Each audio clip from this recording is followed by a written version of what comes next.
Halo semuanya, kenalin nama aku Inas Nabila Ramadhani. Aku dari Sekolah Vokasi dengan prodi Rekayasa Perancangan Mekanik dengan NIM 3 digit terakhir 002. Nah, di sini aku mau jelasin tentang berbagai AI yang biasa digunakan sama anak teknik. Di sini yang pertama ada Python. Python itu artinya bahasa. Jadi secara singkatnya itu Python adalah bahasa pemrograman. Nah, Python ini itu bisa digunakan untuk membuat program, mengolah data, membuat aplikasi, AI dan machine learning, simulasi teknik, dan juga otomasi. Nah, Python ini tuh dibuat biar manusia tuh bisa paham dengan bahasa programnya komputer gitu. Makanya dibuat Python. Selanjutnya di sini ada PyCharm. PyCharm sendiri itu adalah aplikasi atau ide khusus untuk bahasa Python. Nah, fungsi dari PyCharm sendiri ini adalah yang pertama untuk tulis kode Python, yang kedua itu run Python, yang ketiga itu debug Python, yang keempat itu ada kelola virtual environment otomatis. Nah, PyCharm juga ini ada kelebihan dan juga kekurangannya. Kelebihan yang pertama itu sangat cocok untuk pemula, yang kedua itu ada auto complete pintar, yang ketiga itu ada error langsung kelihatan. Nah, PyCharm juga ada kekurangannya. Kekurangan dari PyCharm yang pertama itu lebih berat dari VS Code, yang kedua itu fokus cuma sama Python aja, yang ketiga itu butuh RAM yang lebih banyak. Selanjutnya itu ada VS Code. VS Code itu adalah editor kode multibahasa. Nah, fungsi dari VS Code sendiri itu adalah yang pertama, bisa bahasa Python, bisa bahasa C, bisa bahasa Java, bisa MATLAB, dan yang lain-lainnya. Yang kedua itu butuh extension Python. Yang ketiga itu lebih ringan dari PyCharm. Kelebihan dari VS Code itu yang pertama ringan, yang kedua itu bisa banyak bahasa, yang ketiga itu banyak pluginnya. Kekurangan dari VS Code itu yang pertama perlu settingan awal, yang kedua Pythonnya tuh harus diatur manual. Selanjutnya di sini ada AI Cursor. Cursor itu adalah kode editor berbasis AI atau turunan VS Code yang dipakai untuk menulis kode dengan bantuan AI. AI sendiri itu bisa yang pertama melengkapi kode, yang kedua itu mengubah kode, yang ketiga itu menjelaskan error, yang keempat itu ada refaktor otomatis. Nah, kursor ini itu bukan bahasa pemrograman, tapi kursor itu cuma hanya editor aja ya teman-teman. Selanjutnya di sini ada Windsurf. Windsurf itu juga editor berbasis AI.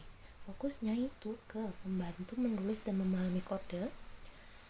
Dan Windsurf itu lebih dialog driving atau banyak lewat chat. Jadi kita tuh kalau pakai Windsurf itu chat-chatan sama AI gitu ya. Nah, jadi Windsurf ini juga cocok untuk yang misalnya kita baru mau belajar gitu. Ini cocok banget pakai Windsurf. Yang kedua itu untuk eksperimen cepat. Jadi eksperimen kadang lama ya. Nah, kalau misalnya mau cepat eksperimennya itu kita pakai Windsurf itu bisa sih guys, cocok.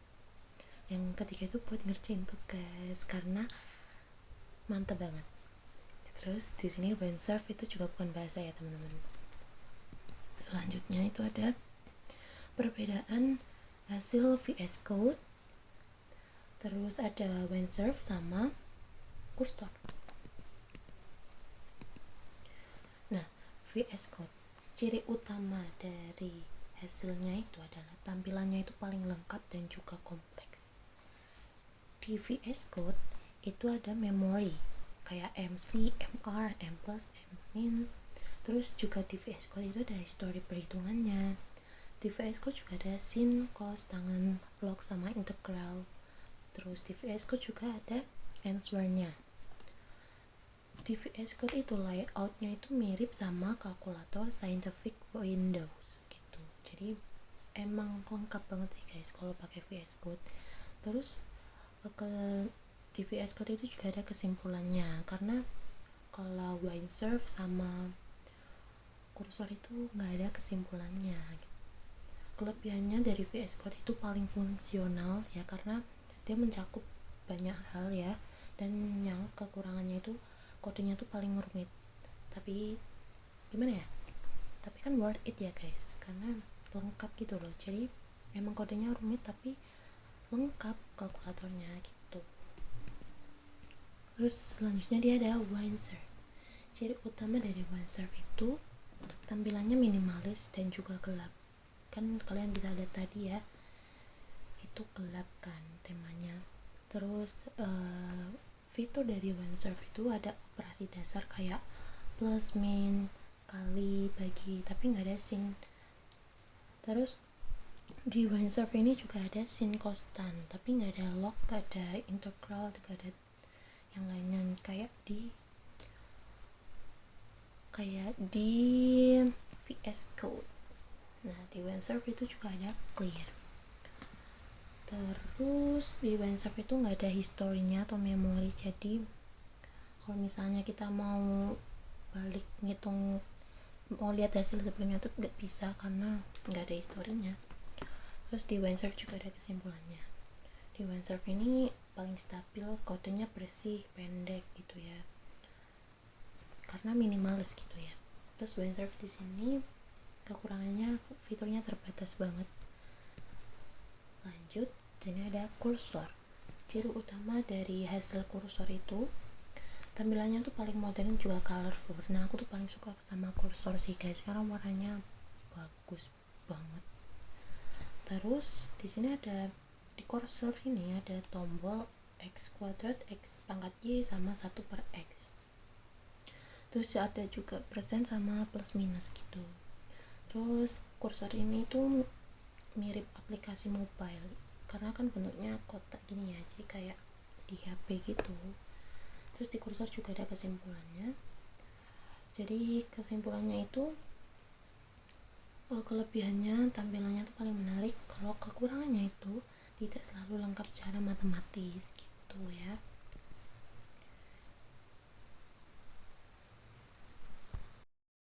Nah sini kita langsung masuk ke Google, lalu kita ketik Visual Code, terus kita ketik yang download, klik yang download for Windows. Habis itu kita new tab, terus Python. Terus ini aku klik yang 3.10 kan bebas mau berapa, tapi kalau saran aku 3.10 aja. Terus titik belakangnya terserah kalian mau berapa, kalau aku 3.10.11. Terus kita klik yang download itu. Habis itu sini aku ketik Python, klik yang paling atas, kita tunggu ya. Nah sini kita klik download. Nah setelah itu nanti kalian bisa langsung install, terus nanti kalian tinggal pencet next aja. Tapi berhubung filenya hilang, jadi kita langsung aja. Ini kita langsung klik yang, kita ketik kursor, terus kita ketik Windsurf. Ini kita kursor, kita klik yang download for Windows. Terus di Windsurf juga download for Windows. Terus nanti kalian klik yang kali 64 ya guys. Nanti kalau udah videonya udah berhasil, nanti kalian bisa cari di settingan kalian tuh ada CMD, nanti keluar kayak gini. Terus nanti kita mau ngecek versi Python kan guys, dan kalian tinggal tanda kayak gini 2 kali version. Kalau misalnya versinya keluar berarti itu udah ada Pythonnya. Terus sini aku masuk ke VS Code, jadi aku klik yang paling bawah, jadi aku klik Python. Ini aku install 3, ada Python debugger, ada Python environment. Itu kita install aja semua, terus kita tunggu sampai semuanya keinstall. Sini Pythonnya udah finish, kita klik finish aja. Nah di sini aku buat contoh dari Reflect aja ya teman-teman. rapidnya sebelumnya kita pernah buat, itu kita salin aja. Habis itu di sini di PyCharm aku langsung copy paste aja yang tadi sama Replit, habis itu di running. Situ kalau udah, kita bisa juga running di CMD. Nah, itu bisa langsung ada di CMD karena canggih banget ya API-nya. Ini bakal sama dilakuin kayak yang di PyCharm tadi, padahal ini di CMD gitu. Terus ini kursornya udah di setting, kita next terus klik install, terus nanti kita tunggu install. Terus di sini OneServe nya juga kita klik next habis itu install. Kita tunggu semuanya sampai ke install, sampai selesai ke install. Nah di sini di VS Code sini aku ketik buatkan program kalkulator ya, dengan UI yang bagus gitu. Nanti keluar guys kayak gini. Terus nanti ada 3 file. Terus aku ketik yang kalkulator, terus nanti di running ya. Kita coba. Nah nanti tuh hasilnya kalkulatornya kayak gini. Terus itu di sini di kursor aku juga sama pakai pertanyaan itu buatkan program Python kalkulator. Nanti hasilnya kayak gini. Nanti kan ada tulisan cara menjalankan, nanti copy paste, nanti di terminal kita paste aja. Nah nanti kalau di running hasilnya kayak gini, berwarna banget ya kan. Terus itu ini di OneServe sama aja guys, aku sama buatkan program Python gitu. Terus nanti di sini ada 3 file juga, ada recruitment, ada run ini, terus ada kalkulator. Nah nanti ketika di run itu nanti tuh error gitu loh guys. Jadi karena Pythonnya itu kita harus install Python gitu loh. Jadi kita bisa ketik pip pgt 5, pip install pgt 5, terus nanti langsung ke download tuh di terminalnya. Ini setelah ke download nanti hasilnya kayak gini. Setelah di running lagi nanti hasilnya kayak gini. Selamat nonton.